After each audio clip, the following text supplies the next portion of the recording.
విధేయులమి కావాలి.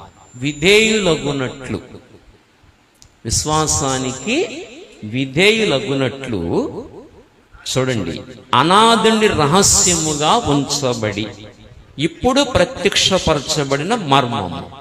ఈ మర్మము అనాది నుండి రహస్యముగా ఉందట. నా మాట ఏమన్నాను ఇప్పుడు నేను?